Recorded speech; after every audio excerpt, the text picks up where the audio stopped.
What up, world? Zach Flowers here, reporting live in Kentucky. Originally from Wichita Falls, Texas. You know what I'm saying? Close to Dallas. Can't stand the Cowboys though. Sorry, fans. But hey, it is what it is. Still make great music though. Ooh, how did I come up with Zach Flowers? And everybody gonna look at me weird when I say this. 2K.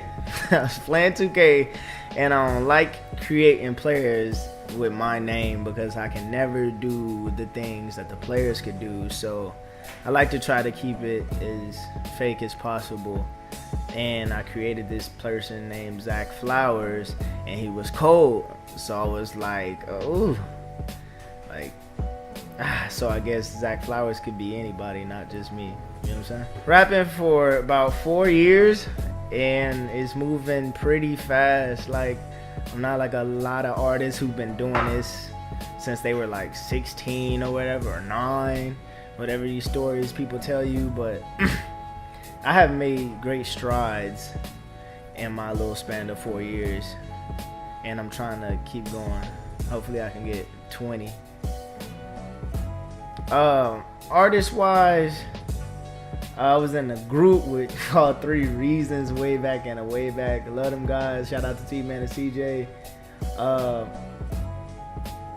Couple other artists I'm trying to get, but mostly just major producers like J Staffs out of Toronto, M Stacks out of Cleveland, Chris Knox out of LA, and I even got to play a track for Nate Fox, Chance the Rapper's producer. So I'm on the up and up. I guess they like what they hear, but you know what I'm saying, I'm trying to keep this going.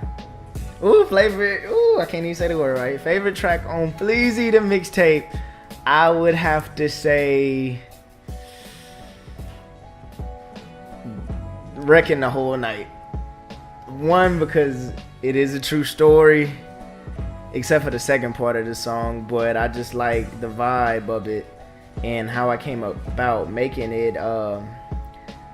My mentor / manager at the time woke me up at 4 in the morning with this extravagant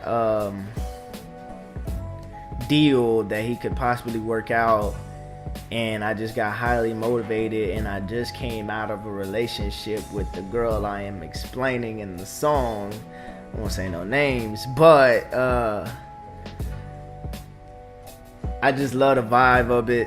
I wrote it in like 15 minutes. I had a lot to say, but I couldn't really spill it all out because of the beat was short, but you know, that song probably means the most. Second, probably be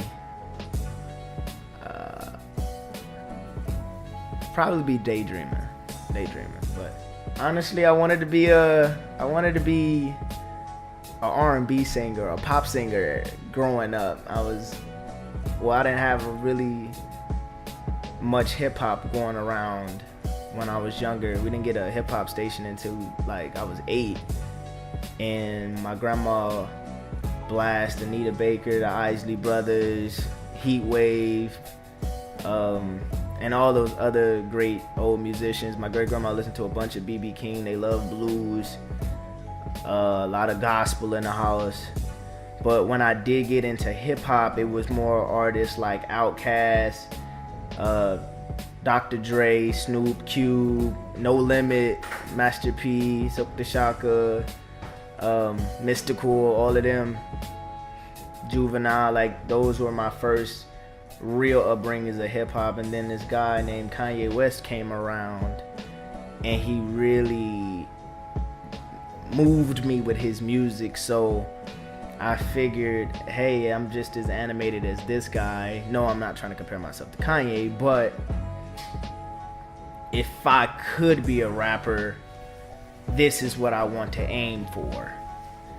Because he was such a free soul, and he's had great lyrics, and even though he's not the best singer, he can make something shake on that record, and I don't know what it is. So that's probably why I started being a hip hop artist. When I took my music seriously, going back to way back when I started rapping, one of the guys in my group, my old group 3 Reasons, T-Man, said he had a studio in his house. And I was just like, oh, yeah, right, and everybody got a studio. So he said he made beats too, and where I'm from, freestyling in Texas is a real big thing. So if you could freestyle, that was the one up you had on the ladies. So who had to learn how to freestyle? Me. And when I actually heard one of T-Man beats, or I don't know what track it was, but I did a song and sent it to a couple people back home, and they was just like, wow, this is really good. And it's not like I got like 4 good jobs, I got like 25. And I was just like, you know what, I could actually do something. And then while on Guam also, I started to get a little buzz, a little clout, or whatever you want to call it, and songs got on the radio. People started noticing my face around the island, and I was like, I don't think this is just a coincidence. Let's see where this goes. And here I am. One Kanye. Everybody gonna laugh when I say this, but Kendrick. But if I do a song with Kenny, I know that, man. If I do a song with Kendrick, that probably will never get released. I'll probably just listen to that every day before I go to sleep, because it's probably gonna be something deep and emotional, and I don't know, it's probably gonna have a big fangirl moment. Anyway, I want to do something with J. Cole, Jay-Z before he get too old. Also, a lot of like R&B singers like Janae, Gotta Get with Beyonce. A lot of people gonna laugh, but A. Marie, because that one thing joint had me, sweet. Probably more singers than actual rappers, because I love how singers can use their voice to make anything melodic and sexy, or whatever you want to term, verbiage you want to use. The hardest part about rapping is taking my thoughts in my life, or thoughts of somebody else's life or experiences, and making them relatable to a wide variety of people, because everybody experiences something differently. Even though it may be the same thing, it's different. And trying to paint a picture that at least somebody can metaphorically listen to and see is probably the hardest part. Other than that, like training, because cardio sucks, and getting on that stage and rapping fast is terrible.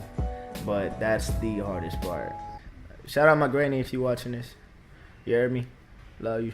Okay, so next question. Get Out, me being me, a bunch of money and women and clothes. And I'm being dead ass about that. Like, I love the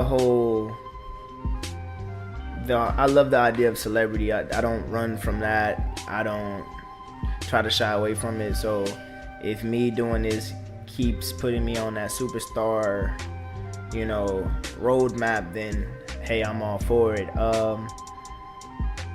But yet to put in, just hopefully to put in a lot of genuine love and hard work. I know a lot of people say this about every rapper they know or whatever, but from me, so when people meet me, they can, or when I go work with an organization in futures or whatever, they can genuinely see that I either want to do it or I don't. So just, and to put my name in the game, you heard me? That's the most important thing. No, music is not ultimate end all be all, because if this rapping shit don't work, I'm running the niggas' houses. Nah, but on the real, I'm probably either gonna be a radio host personality or go coach some basketball team and then try to work my way up to the pros because I ain't got nothing else to do but analyze and say my team better than somebody else's. Or if that don't work, I'm gonna become an artist, learn how to paint again, and make millions of dollars off of, rich people. That's just what it's gonna be. But I was serious about running the houses though. Ooh, I get this question a lot, especially like people ask me this question like I'm Jay-Z or somebody, but I feel like it's needed, just like how we feel, and I'm not gonna say we as in like literal, but we as a general. A lot of people don't agree with this new music that's coming out by the Yachties, by the Uzi Verts, Ugly Gods, whoever. I think personally they doing their thing and run with it. You know what I'm saying? It's a much needed part because back when I was a kid, we had the Yup and My White Tee or Crank That Soulja Boy, and we had this big dance craze, and all the the people who loved the golden age of hip hop, they felt the same way we feel about the new artists now. So I think within time it's gonna flip, and then because after 2006, real hip hop came back, and it never died, but real hip hop started to come back because they was like, all right, y'all had y'all's turn, time to give us back what we started, and then now we have another phase of new wave of hip hop, and give it about 5 more years, the traditional style of hip hop is gonna come back, and then 10 years after that, so on and so forth. History repeats itself, and that's just how I feel. But y'all young dudes, keep doing y'all thing for real. First out, shout out to McDonald's for always feeding me. Shout out to Walmart for always being open. Shout out my boy Jesse McKinney because he be blowing me up, and Pete. I'm saying, I'm a center from Guam. Shout out to my mom and them, my cousin them, sister them, brother them. Thank you for this, boy. You looked out. Rookie of the Year clothing, Kid Panda, look him up. You know what I'm saying? Shout out to T-Man Squeeps for putting this on. Shout out to NASCAR, even though I don't watch that. Shout out to all my Texas natives. One time, Bun B, I'm coming for you, but not the, what I'm saying, whatever. Shout out to everybody in New York. What's good, B? Money, son, all that. Cali, Chicago, New Orleans, Atlanta, everywhere else, Seattle. One more thing. As long as y'all keep requesting me, I'm gonna keep bringing this hot. I'm not gonna cuss.